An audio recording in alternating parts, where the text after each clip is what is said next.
زمون په دې وطن کې اولوی مرض دی، اولوی بیماری ده، هغه د کوډ او د جادو ده. څه دروغ دی او څه رښتیا دي. څه خو بعضې کوډګر دي، بعضې جادوګر دي، ساحران دي چې هغوی په پیسو په خلکو کوډ او جادو کوي، ډېر کم دي. او بعضې بیا داسې وي چې یو انسان ته د وسوسې بیماری ولګي، دی غریب ذهنی بیماری وسوسه، نو چې چا سره هم کینی نو دا وایي چې په ما سحر شوی دی، په ما کوډه شوی ده، په ما جادو شوی دی، په ما تعویذ شوی دی. او بعضې داسې وي ظالمان او بدبختیان تعویذګر چې هغې له یو سړی لاړ شي د خپلو پیسو دپاره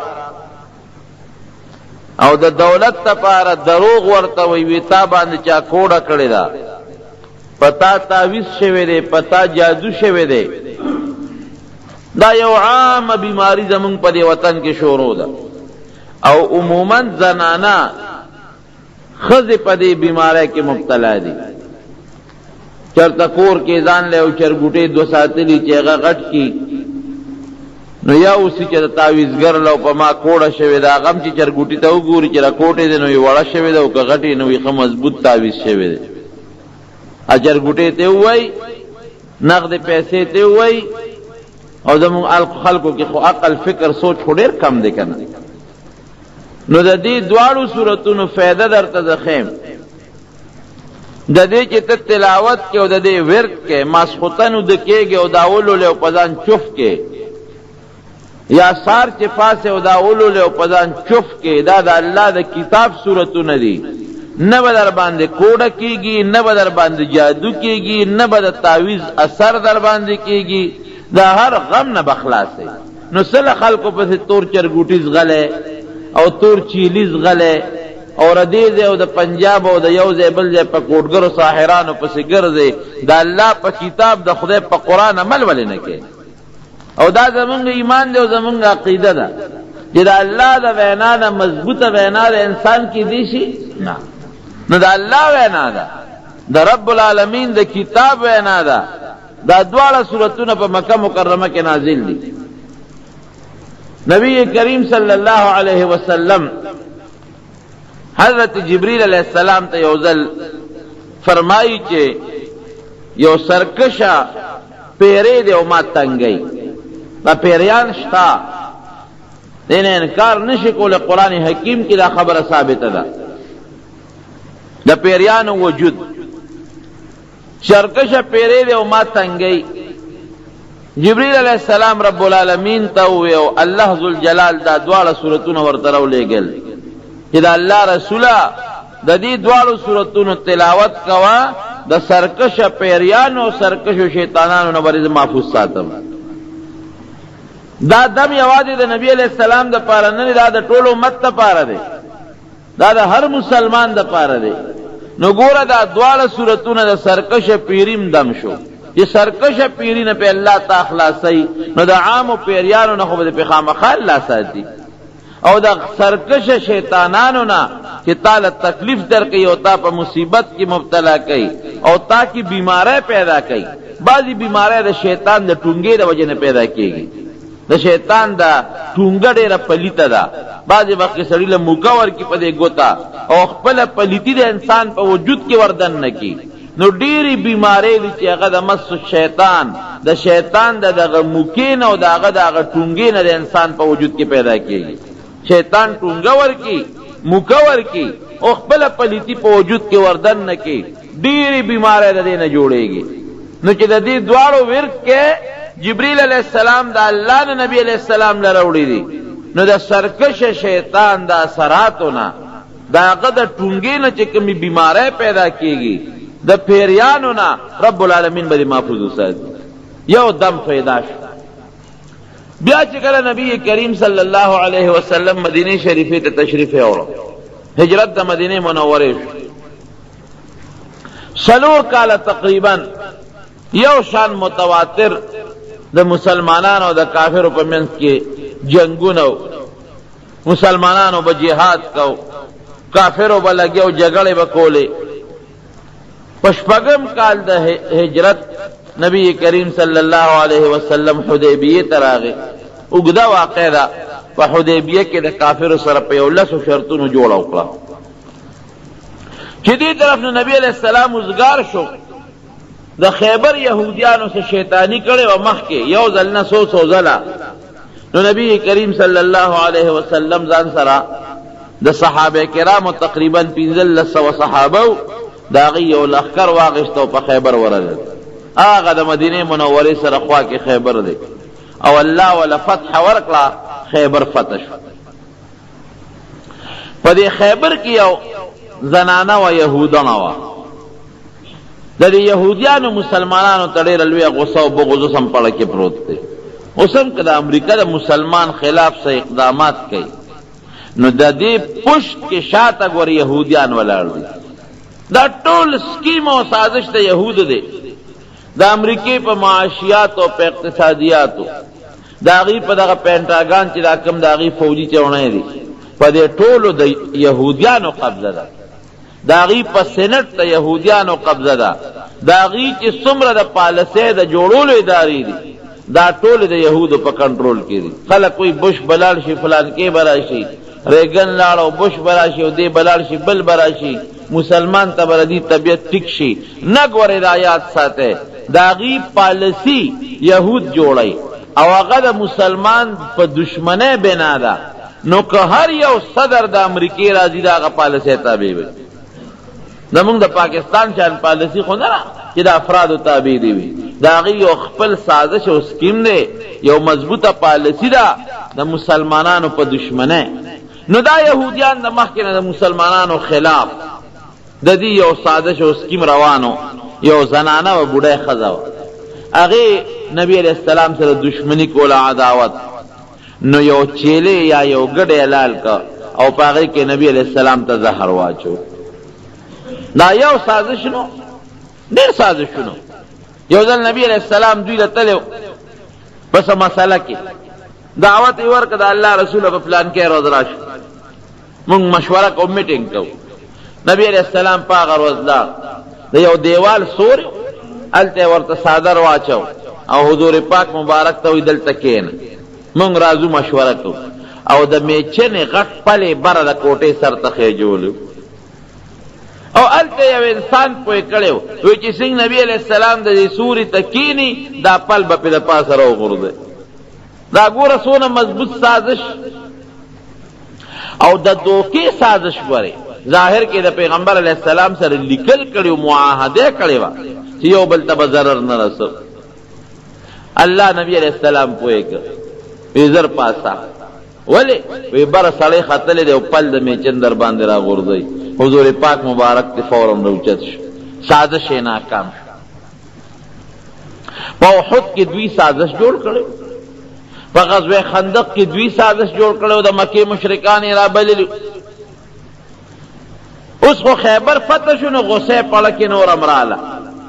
نو هغه يهودانه هغه په غډ یا په چیلی کې زهر واچو او نبی علیہ السلام مبارک له دعوت چې پیغمبر علیہ السلام هغه وخرا واغشتا غنوړی او خلی مبارک ته کړه نوخته کړه.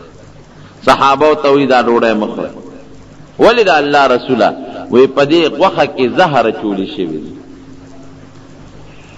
وی تا ته چوي وی ما ته دین وړې الو چې په لاس کې مې پرته چې ما مخره په ما کې زهر دی. یو صحابي لګ خوراک کړي وغه غریب داغې نه وفات شو او لګ غوندې خوراک د نبی علیہ السلام مبارکم تیر شوی. اخذ راو غفتا وی تا په دې ګټ کې په دې چیلی کې غوخه زهر چولې دي. وی سیب تا ته چا الوی وی ما ته دین وړې الوی چې د لاس کې مې پرته. دا د پیغمبر علیہ السلام مبارکه معجزه وا. دا خلا د نبی علیہ السلام به شخصیت ته. یو صحابي فرمایي وی قسم دې چې مونږ به ډوډۍ خوړه او نوړې بم د کاسې نه اوچت کړه نو وی زمونږ په لاس کې باغ نوړې سبحان الله لفظ وی. دا د صحابه په لاس کې دا وی کرامت. وی ما ته دین وړی الوی چې ما کې زهر دی وی او صاحب زهر مې پکې چولی دی وی دا دی بدبختی ولې چول وی ما وی که دروغجن پیغمبر در نه بخلاص شو اگر رښتونی پیغمبر نو تا تاسم ضرر نشي رسول بیا هغه ښځه مسلمانه شوه نبی کریم صلی الله علیه وسلم معاف کړه وی زما معاف کړه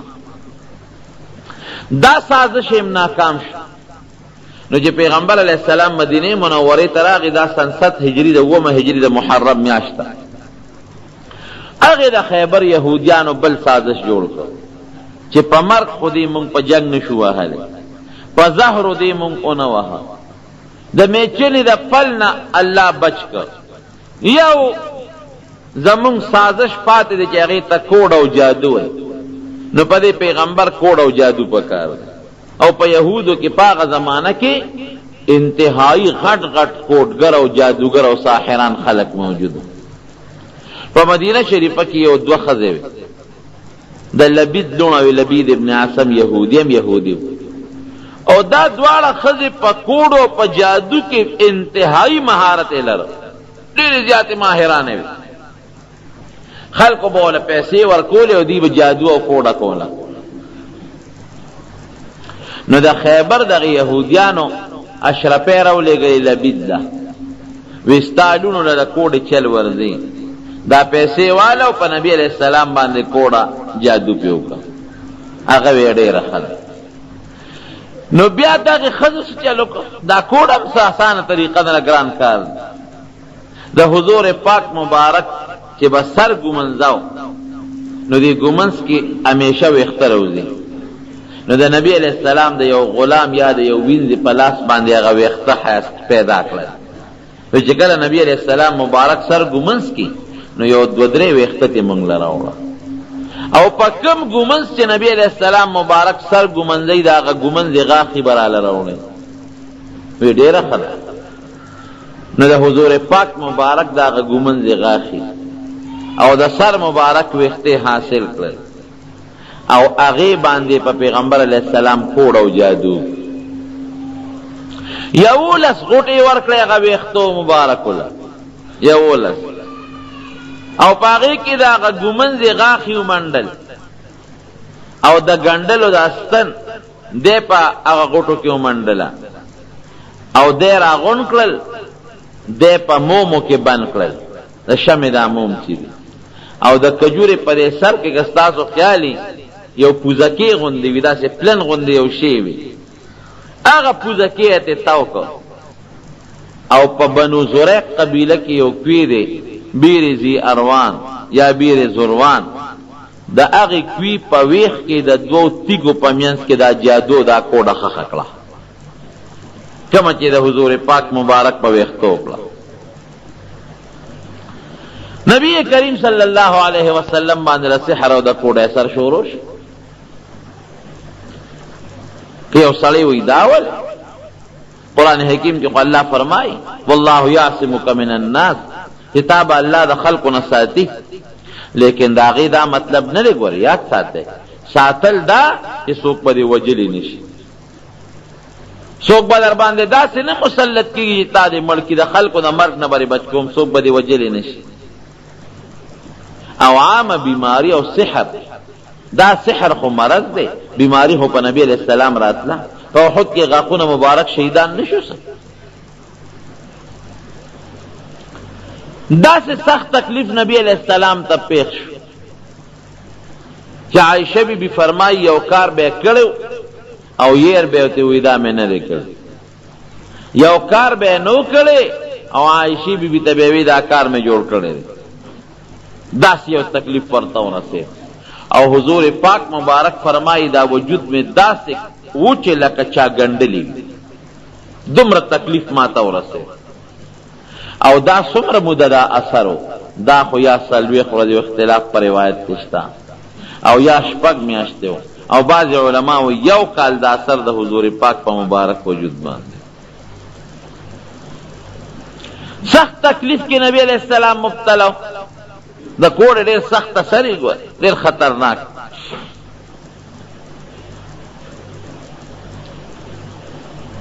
زمون پر اکابرو کې یو ډېر لوی مفسر تیر شوی دی مولانا حسین علی صاحب رحمه الله، د تفسیر او د قرآن حکیم د ترجمه او د قرآن د علوم ډېر لوی مهارت الله ورکړو. هغه په خپل تاریخ کې لیکي چې د خپل استاد بنگال ته ولېږلم د دعوت او د تبلیغ په سلسله کې. وی ما ورته وی چې صاحب په بنگال کې خو جادوګر ډېر زیات دي، نو کزال ته دعوت کوم او د تبلیغ کار چلوم، اسنه په ما چې ته جادوګر کوډ او سحرونه دا په مصر کې ډېر زیات دي، مصر کې او په بنگال کې اوس هم دا کوډ ګرځتا. ما ته یو سړي خبره کوله مصر ته سره، ما ته وی دومره خطرناک جادوګر دی پکې، دومره اوس هم کوډګر او دا نظر بندو والا او دا هپناټیزم والا. وی سړی وته مخامخ ولاړی، وی چې دا لاس ورته داسې کی سړی به پځې ودرې مجال شته چې څوک د ځمکې نه رپوي، نیغ به ورته ګوري سړی به وی چې دا لیونی شو که څه چل پیو شو، چې تر څو ورته هغه مخامخ لاس نیولی دی د ځای نه رپم نشي وایي. او یې داسې جادوګر ما لیدلی دي. دا ماته یو عالم خبره کوله چې تا ته اشاره به داسې وکړي ابدا مخکې رواني ته به ورپسې ځې، ته د هغه نه ودرېدې بیا نشي، په ځان به نه په یو چا کم خوا دي ورپسې به روان، میدان ته به دې ځنګل ته به دې وباسي او هلته به دې ودرئ، او چې جیب کې در سره څومره پیسې وي ټولې به در نه وباسي، بیا به درته صرف په لاس باندې اشارت وکړي را روان بشي، خپل ځای ته به راورسئ، اړو ته به پته مو نه لګي چې ما نه چا پیسې وویستې او که نه کوم خوا تللی وم او کوم خوا لاړم. دا بنگال کې اوس هم دا جادوګران شته. نه بنگال کې چې دا کم کسان دا مخکې په هغه دغه کې نیولي شوي وو په جیل کې وو، ته د هغوی نه تاسو تپوس وکړئ البرته وو. نو ما هغه خپل شیخ ته وي استاد ته وي چې زه خو بنگال ته ځم، اسې نه هلته په ما څوک کوډ ونه کړي جادو را باندې ونه کړي. وی هغه راته یو دم وخم چې په تا څوک هم کوډ او جادو کې او په اثر یې پېښې بد دا وایه الله به ستا نه د کوډې هغه د جادو اثر ختموي او چې څوک در باندې کوي په هغه به پرېوځي. تنشر ورته په عربۍ کې استخراج. وی تقریر ته ودرېدم یو ډېر لوی جامع مسجد و په هغې کې او خلکو ته مې دعوت د ایمان ورکوم. وی دې کې یو جادوګر را باندې کوډه شروع کړه، وی د په ځان پوه شوم. وی زه ناست ولاړ یم تقریر ته او ناګانه دې خپو ته دې ګیټو سره مې د اوسپنې یو کړی ور پرېوته، د اوسپنې داسې کړی، دا دواړه خپې مې یا کولو او یا یو بل سره جوختې شوې، زور یې راکړه، ګورم په سترګو سنینم، خو زه محسوسوم چې د اوسپنې یو حلقه یو کړی مې د خپو ته پرېوته. پریشانه شو، سړي باندې پریشاني راشي بعضې وخت.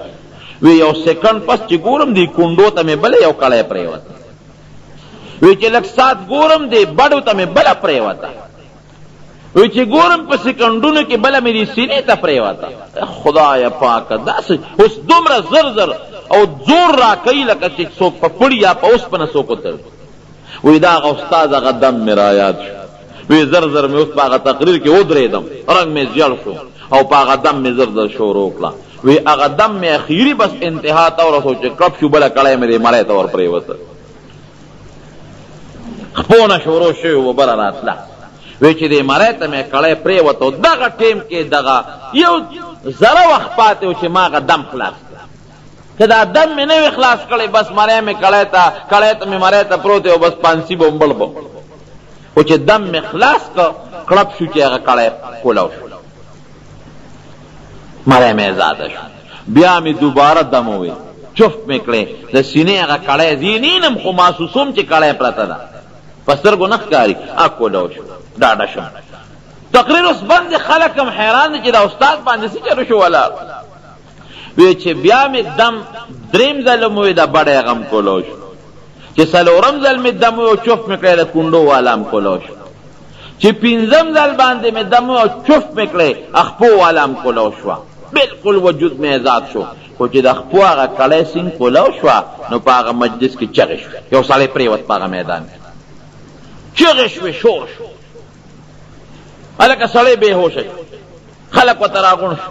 زه په تقریر کې ولاړ، الکه سچل پوشو وی سړی بےهوشه شو چې مو کتل سړی مړو پاغه مجمع وای ځان می غلې کې چې اوس غږ مکه وس چل خو شو زم په مخو زم نور ما ته پتن نه سلو به دې سلو شو سړی سو خلکو یې سچلو چې بس ما وجود بل شانته او الله حق سو په پینې کې سړی په مړ یوړ چې واپس د بنگال نرالم خپل استاد ته مېلو وی هغه ما ته وی چې دغه هغه کوډګرو جادوګرو چې پته کوډه کول ستا هغه د مری کړی چې کولو شو د هغه خپو ته پرېوته او چې دم دې بیا وی زورور هغه سینې والا کولو شو د هغه کونډو ته پرېوته او چې بیا د هغه بله وی هغه د هغه بړو ته پرېوته او چې بیا تا بله وی د کونډو هغه کولو شو د هغه د سینې ته پرېوته او چې بیا تا اخیری دم وی د خپو والا کولو شو د هغه مری ته پرېوته خدای پاک مردار کړ شو هندو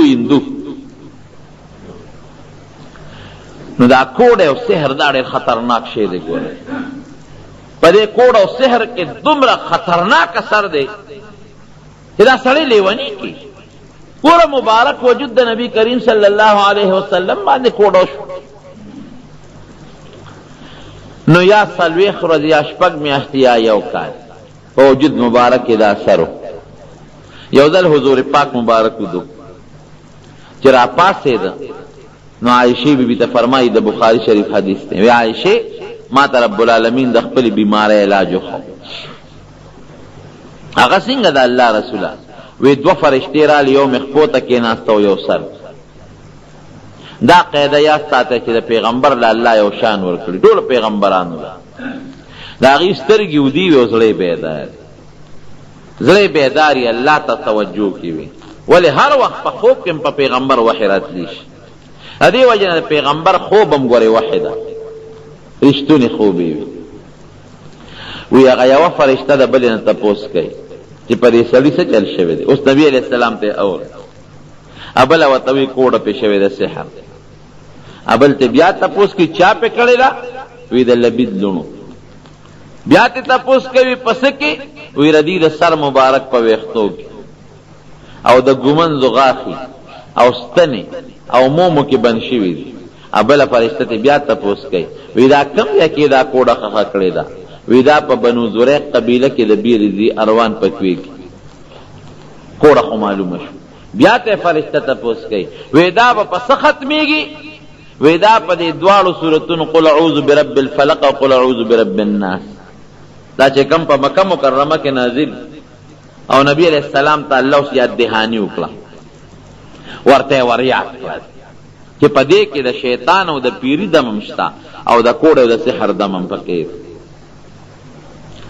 نبی علیہ السلام مبارک ځان سره صحابه کرام واغشته او هغه پیل لام یو صحابي ورکوس کو او دا غدو تیګو د مینځ نه هغه کوډ راوسته اوسرونو دا یادو ساته چې وختلسو غوټه ورکی نو هغه د چاپلارم نشي سپړ دې کس پړ دې لیکيږي وختبه اوشله خو غوټه بونس پړ او یو لس غوټه وي لګیم نه وي نو چې نبی علیہ السلام مبارک به یو آیات ولستو او اتفاقا د دې صورت د دواړو صورتونو آیتونه موږ یو ولستو چې دا یو آیت به ولستو قل اعوذ برب الفلق او چف به کړی نو غوټه بوس پړدلې شو نو چې بیا به من شر ما خلق چف نو بل غوټه بوس پړدلې شو نو چې بیا به بل آیت او نو بل غوټه بوس پړدلې شو یو لس آیتونه پوره شو او یو لس واړه غوټه کولو شو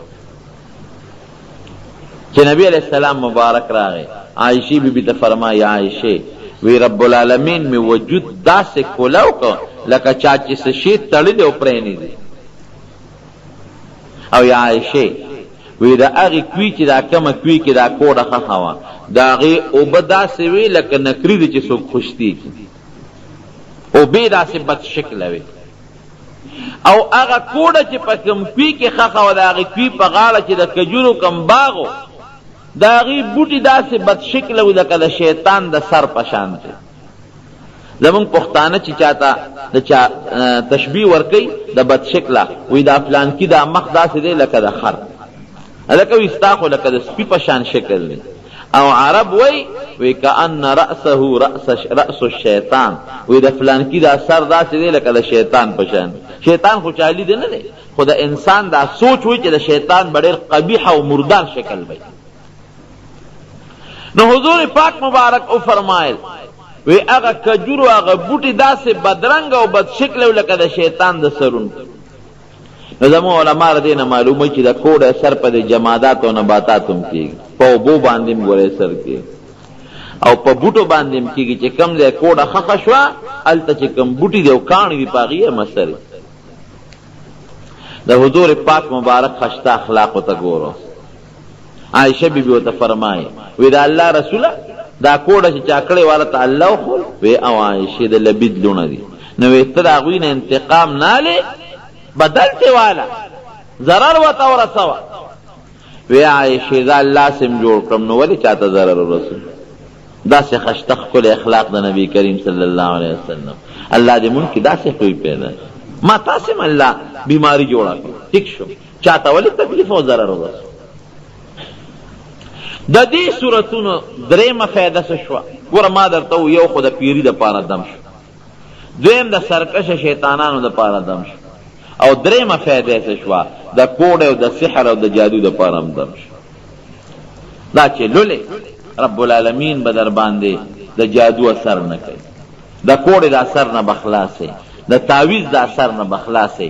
دا یو آسان دم شو که څه ضرورت دی چې تور چیلې دې نه په اوږه کړ او سی به د هغه غرونو نه پورې غاړه ځې. ولې زه راته ځای نه ښیم او ما ته پته یو دغه راته نه ښیم، خو یو جادوګر ما ته معلوم و، یو تعویزګر، یو زنانه و تعویزګر. زمونږ ماشومانو دا ماشومان هر ځای ته ځي، واړو خو ما ته اوس هم یاد دي. نو خلک به وله راتلل او په هغه ورځو کې به په 50 روپۍ او په 80 او په 80 روپۍ خلکو له تعویز کوو.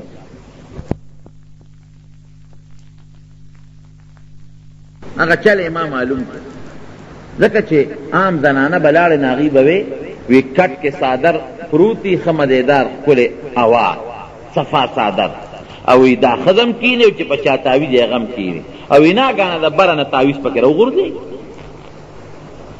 تعویز کې نه ګوډاګې جوړي او پکې ستنې منې منډلې وګوره که نه دا رباندې تعویز شوی. نو د خلکو به یقین راغی چې د کوټه کې خواړو څوک شته دی نه، دا تعویز د کوم ځای نه را پرېوت. نو ما زه خو ماشوم ورننوتم، هغه غلا مې معلومه کړه، ډېر چغې را پسې والې، خو هغه هر څه مې ولیدل. هغه په دیوال کې سورې کړی سورې او د پلاسټک پیپ یې پکې ایښودی. نو دا هغې طرف نه به ورته یو انسان هغه یې ودرولی، نو چې هغه تعویز به یې په هغه پیپ کې کېښود، نو پوکې به یې ورکړ، نو ټس به شو دې کټ ته به را پرېوت. نو ښځې خو پښتانه وایي خفه کېږي زه نه دا ښځې وایي که پوځ یې نه وي څه چل به یې کوو، نورو پسې نه ویم، نور پې تاسو خپله خف کوئ، بیا ما سره جګړې کوي، راځي را پسې کور ته. کوډه ده او جادو دی او صاحبه تعویز را باندې چا کړی دی، لوی مصیبت جوړ، او چې ورشي څه چل شوی دی، تا باندې چا کوډه کړې ده. د یو ببر سرې ښځه ده توره، غټ غټ ویښتې دي او ښه درنه ښځه هغې در باندې کوډه کړې ده، او ستاسو د کور نه نورخاته طرف ته اوسېږي. نو نورخاته طرف ته خو په زنانو کې خامخا بعضې وخت کې زنانه چې سر ګمندي کړې نه ببرې، او بعضې ښځې خامخا تورې وي غټې وي. نو بس کله په یو شک کوي دا را باندې پلانکی کوډه کړې ده، کله په بل شک کوي دا را باندې پلانکی کوډه کړې ده، نو دشمني والا بیا پیدا کړي، جګړه والا جوړه کړي. او تعویز دی خو بعضې خلک ورې داسې هم کوي، تا ته به وایي تعویز در باندې چا کړی لاړ شه، او ستا د پلار د قبر سر وکنه ته به تعویز پروت وي، هغه دا ظالم په خپله تلي هلته یې ښخ کړي، یو ته ورشې نو به خبره وباسي تعویز. نو پوره یقین راشي وګوره که زما د پلار اوس د پلار د قبر سر سره تعویز ته کار دی. او دا د ګنټګر کې ما اورېدلي لیدې مې نه دي، خو اورېدلې مې دي. دا ګنټګر نه دا سپلو دا بازار څه دی موچي لړه بشیر صاحب ما اورېدلي چې دغلته کې دا څه خرڅېږي وي بازار، دا ځي دا تعویزګر او دغه ځای نه یې راوړي. خدای ته وګورئ دا الله په کتاب تعویز حق دی بالکل، تعویز نه مونږ انکار نه کوو. د بیمارو د پاره که یو سړی بیماري هغه یو آیت د قرآن حکیم څوک ولیکي ساخت ورته وایي او هغه اصولي او بیوس کې نه فایده شته، یا یو انسان دی هغه بیمار دی.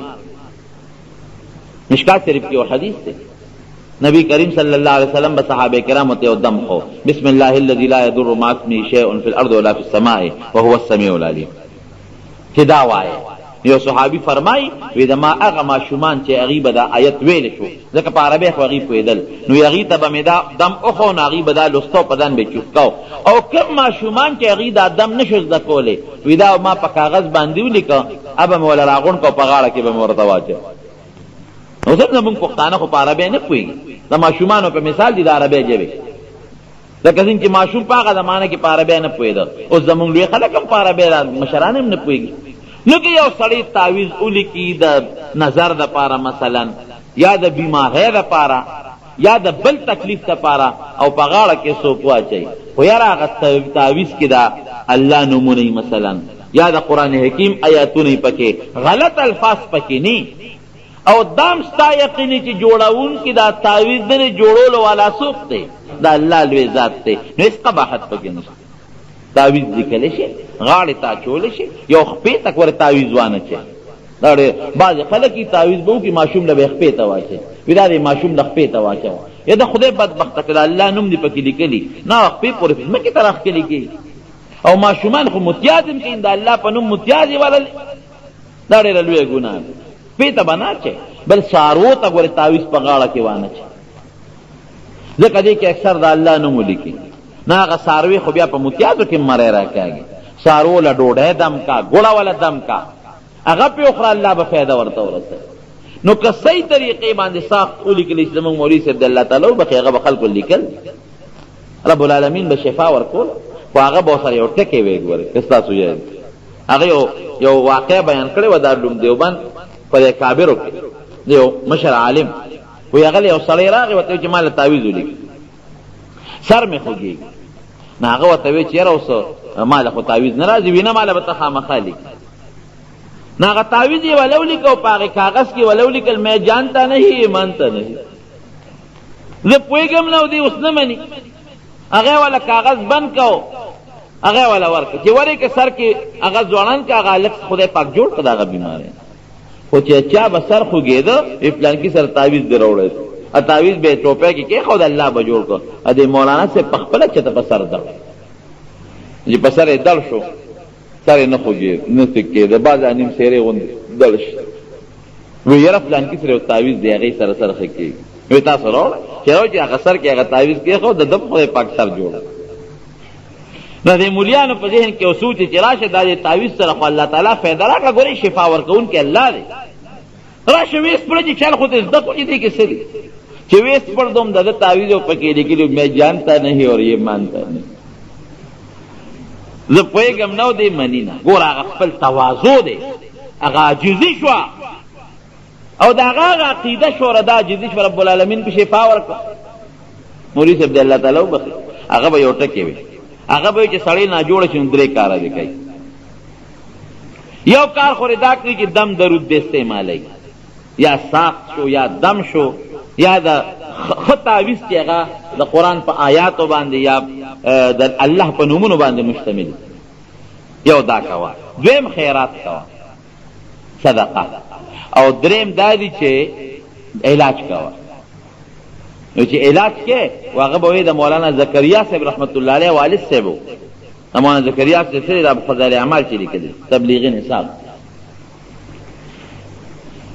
د ده والد صاحب ډېر لوی حکیمو ډېر زبردست حکیمو نو د هغه یو دمو هغه چې به چا باندې دم چوفکو نو دا الفاظ یې په آخر کې پکې وي نو مولوي صاحب بام وی خلکو ته وي دا دم په ځان چوف کوئ وي چې کله دارو خورئ که نه نو دا به عقیده نه ساتئ چې دا دارو ما جوړئ دارو خو څوک نشي جوړولی جوړونکی څوک دی الله دی د دارو کې شفا خو الله چي پر ساخ کې او په تعویذ کې شفا الله تعالی چي مؤثر حقیقي رب العالمین دی نو چې دارو اچي نو دا دم پې چوف کو په ګولو چې هر خر او ډاکټر هر دو برابر او جوړونکی الله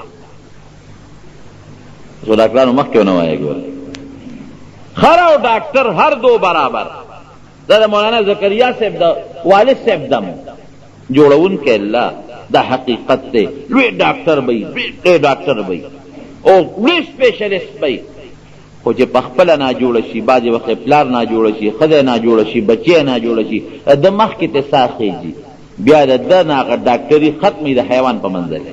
داسې ده که نه ده؟ دا خو چې الله وغواړي د ده په لاس کې شفا واچي، په دارو کې شفا واچي، او چې الله ونه غواړي څه نشي کولی. دا غواړي یو لطیفه مې درته ووایي. نو دې تعویذونو باندې په دې قصو پسو دا کوډ دا کوډ والا سحر والا تعویذونه درته یادو په دې یقین مساته چې ته عالم لاړ شه، یو نیک انسان لاړ شه، نو که تعویذ دې پکاري و مالا تعویذ وکړه یا په ما دم واچوه، هغه کې څه فایده مې. هغه سړی چې هغه په دکان کې ناستي مونځ نه کوي، هغه ښځه چې په ځان پیریان دي را باندې او خاپري دي را باندې، نه مونځ پېژني نه روژه پېژني او خلکو نه چرګوټي مرګوټي غونډی، ان تم خدای په قهر شوي. حرام مالیو مالی حرام بود بجای حرام رفت، حرام مالیو په حرام لاړ شي. دې نه ځان ساتي. آسان دم دی د رب العالمین د کتاب دواړه صورتونه دي. که درته یاد دي په خپله چف کوه، که درته یاد نی نو ملا ته ووایه دا چف کو په ما باندې ولو. خبره خلاصه شوه. قل اعوذ برب الفلق معنی سونه مزیدار ہے. اللہ ذوالجلال نبی علیہ السلام تا فرمائی یا ہر مسلمان تا فرمائی او اے پیغمبر اعوذ دا پنانسم برب الفلق پر رب دا سبا. اگا اللہ چے دا سبا رب دے، اس اللہ خو یواز دا سبا رب نہ دا دے طول کائنات و رب دے رب العالمین. دا دے سبا دا ذکر پکی گورا پاول کرا. نو زمونگ دا علماء لکی ویسنگ چے سبا رو خیجی نو په دې کائناتو کې یو انقلاب راشي، تیاره ختم شي او رڼا روز پیدا شي. وی دغه رنګې دې اړه کې به سوچ کې چې یا الله په ما د بیمارۍ تیاره د خدای دا رانه ختمه کو، د روغ صحت رڼا را باندې راوله، د دې غمونو د تیارې نه مې الله خلاص کا او د خوشحالو رڼاګانې را باندې راوله. دویم د سبا دا وخت ډېر برکتي وخت دی. حضرت یوسف علیہ السلام سره چرونه کله میلو شو او بیا ولا دعا غواړي یعقوب علیہ السلام، بابا مونږ نه غلطي شوې ده، مونږ معافي غواړو، مونږ له الله په دربار کې بخښنه غواړه. نا ولا فرمایي وی سوف استغفر لكم ربي، وی ان قریب زه د خپل رب نه دله بخښنه غواړم، سوف لږ ساعت پس دله دا بخښنه غواړم.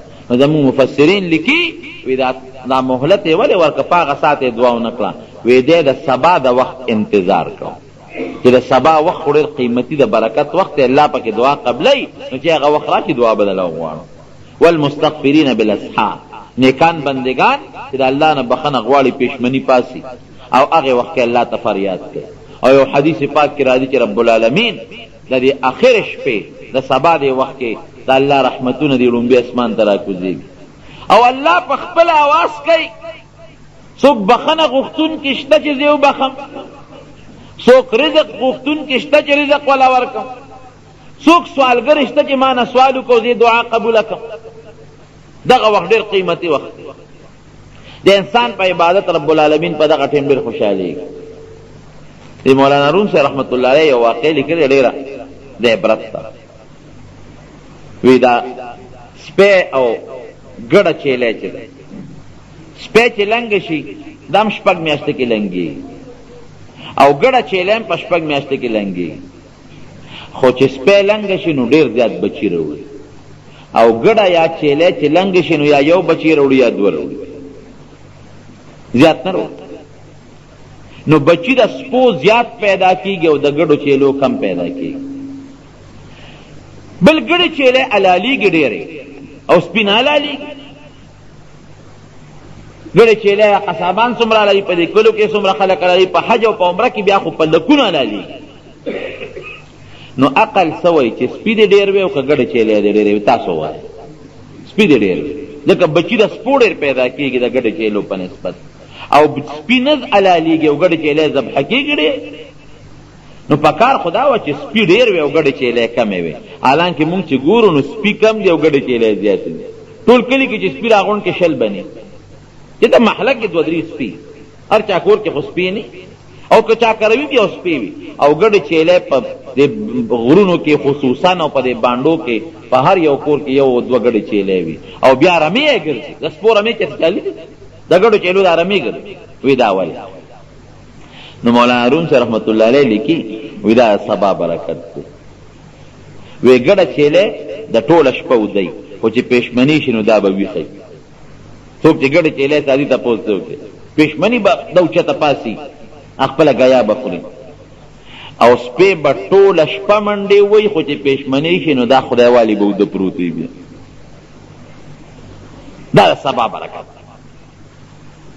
چې ګډه چیلې سبا کې ویښي الله نسل زیات کړی دی او سپې په سبا کې ودي نو په نسل کې برکت نشته. نو د پناه نیسم په رب د سبا من شر ما خلق، د شر د کل مخلوق نه. څومره مخلوق چې دی که هغه انسان دی او که حیوان دی او که زمری دی او که ګوډګر دی او که جادوګر دی، دې نه دا معلومیږي چې د کل مخلوق شر د الله په قبضه قدرت کې ده او د کل مخلوق د شر نه به څوک بچ کوي؟ جواب راکوه الله به بچ کوي. ومن شر غاسق اذا وقب، د شر د تیارې شپې نه چې دا تیارې را خوره شي. ځکه کوډ چې عموما سړی کوي یا ښځې کوي نو په شپه کې کوي او په تیاره شپه کې کوي. دشمن چې په سړي حمله کوي د شپې کوي، په تیاره شپه کې کوي. غل چې په سړي حمله کوي، کنډر چې څوک کوي په تیاره شپه کې کوي. ومن شر حاسد اذا حسد، ومن شر النفاثات فی العقد، د شر د هغې نفسونو نه چې هغه په غوټو کې پوکي وي، کوډګرې ښځې ته مراد دی. او د شر د کینهګر نه چې کینه خپله ښکاره کړي. ولې؟ ځکه که څوک په چا کوډه کوي، سحر کوي، نو د هغې بنا په حسد د پړه کې ورسره بغض او حسد. او ورونو ګورې حسد ډېر خطرناکه ګناه ده، الله یې مسلمان وساتي. یو حدیث پاک کې راځي وی د لیلة القدر په شپه رب العالمین هر مسلمان چې هغه مخصوص وخت کې دعا وکړي نو الله ورته دعا قبلوي.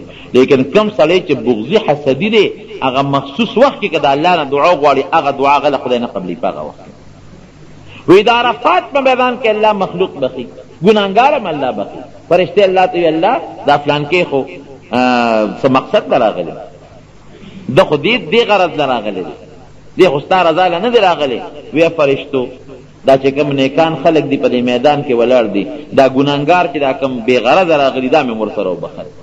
لیکن حدیث پاک کې راځي چې کوم سړی بغضي او حسدي دی د عرفات په دې میدان کې هغه الله ګورې په هغه خاص میدان کې نه بخي. الله دې مساعد مونږ کې څونه بغض او حسد. او زه عموما دا خبره کوم چې د بغضي او حسدي انسان د پاره دا سزا ډېره ده چې هغه خپل خوی بل چاته ضرر رسول شي. که زه ډېر حسد او بغض وکړم چاته به چا به څه وکړم؟ خپل ډبه وخورم. او دا بغض او حسد ګورې پالې ته راځي، دا علم، دا مال، دا ډول د عزت خو انسان له الله ورکړي. نو چې ته ورسره بغض او حسد کوې نو د الله په کار دې اعتراض وکړه، د خدای دا کار دې نه دی خو بدبخت. خدا بل صورت قل اوایا پیغمبر اعوذ ز پناه نیسم برب الناس، پر رب د انسانانو، ملک الناس د دې ټولو انسانانو بادشاہ دی، الہ الناس د دې ټولو انسانانو معبود دی، پالون کې معبود، او د دې ټولو انسانانو رب دا څوک دی؟ الله دی. من شر الوسواس الخناس، د شر د هغه شي نه چې هغه وسوسې کوي او دی بیا رستو کیږي، هم وسوسه هم دی له تا چې رستو کیږي. دا د شیطان دم دی ګور چې د الله نوم والي دی رستو شي سختي. الذي يوسوس في صدور الناس، او دا هغه شی دی چې د خلکو په سینو کې پړونو کې وسوسې کوي. دا دي څوک دا وسوسې وایي؟ نو مونږ خو دا شیطانان دي که نه؟ نه، الله وایي من الجنة والناس، بعضې د پیري د ذات نه دی، دا شیطان د دې اصل پیری او بعضې د انسان د ذات نه دی. ګوره بعض انسانان تعالی براشي وسوسه برته واچي، فلان کې سړی ستا خلاف دا خبرې کولې، شیطانت درته وایي. هلکه چې زما په سر دلته جواب نشو ورکولی ما ډله خفه کې او ما ته الوې، دا شیطانت. ولې ما ته دا الوې؟ د مسلمان نه راډله خفه کې داسې مه کوه. او حدیث پاک کې راځي د کوم انسان په دې خوله کې چې دا دوه جبې وي که نه، من کان ذا وجهین فی الدنیا، دو پړیقه یو ته یو سوی بل ته بل سوی، کان له یوم القیامة لسان من نار، د قیامت پر ورځ به د په دې خوله کې د اور ژبه تاویږي راتاویږي. نورونو دا دوه صورتونه الله په خپل قرآن ختم کړي. او د انسان د دنیا او د آخر د فایدې شی دی. ګورئ سار چې پاسې د دې تلاوت وکړي، ماسخوتن چې سملی د دې تلاوت وکړي، په دې خپلو لاسونو چوف کې په دانې دموي، څومره چې د دې تلاوت زیات کې د شیطانانو د پیریانو د کوډګرو د سحر د جادو د دې د غلطو اثرونو به د الله محفوظ ساتي. د دې نه ښه دم بل شته دی نشته.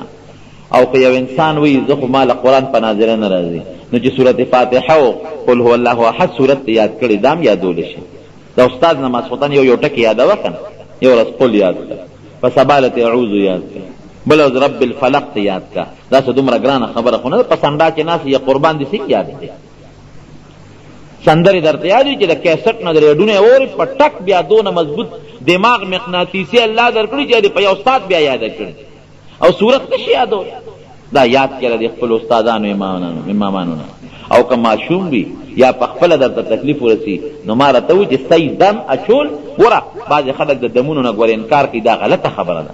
نبي کریم صلی الله علیه وسلم په ځان په خپله دم اچول خپل بچي به یې دمول حضرت حسن او حضرت حسین صحابه کرامو ته دمونه خولی دي. نو صحیح دم چې د قرآن حکیم آیتونه وي یا د الله نومونه هغې نه تعویض جوړ کړي یا دا دمونه استعمالی په دې کې فایده شته. او هغه دمونه چې هغه کوډی سحري جادوي هغې کې د شرک الفاظي هغې کې کفریا الفاظي د الله نوم یا د قرآن یا د پیغمبر هم د حدیثو الفاظ پکې نه د هغې نه ځان ساتل پکار. نو دا دواړه صورتونه الله په قرآن ختم کړي دي زمونږ د دنیا او د آخر فایده پکې ده. ها دا دواړه یاد کړئ دو کې چې رب العالمین زمونږ نه راضي شي. یا الله مونږ د هر قسمه بیمارونو محفوظ کړي. الله سحر نه مساتي د کوډو نه مساتي د جادو او تعویذونو نه محفوظ کړي. رب العالمین د دواړو جهانو خیر نصیب کړي. د دواړو جهانو د شر نه رب العالمین محفوظ وساتي. څوک چې مردگان دي زمونږ په دې ګاونډ کې د محمدین لالا ټبر وفات شوی دی دعا ورته وکړئ چې رب العالمین مغفرت نصیب کړي.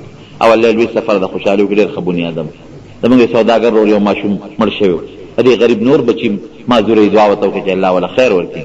دغه نور بچي رب العالمین جوړ نور چې څومره مردگان وفات دي الله یې د ټولو مغفرت نصیب کړي. الله دې مونږ له د دواړو جهانو خیر او خوشحالي راکړي. د دواړو جهانو د شر نه دې الله محفوظ کړي. الله دې زمونږ په زړونو کې خپل او د خپل حبیب محبت کړي. رب العالمین دې مونږ له د نبي علیه السلام په سنت او په طریقو عمل نصیب کړي. یا الله چې څوک حاجتمند دي حاجتونه پوره کړي. الله کله چا یو بل سره روانې دشمنۍ طرف ګڼې په روغې بدله کړي. پروردګاره زمونږ په دا خوله باندې په آخر وخت کې دغه کلمه نصیب کړي چې لا اله الا الله محمد رسول الله.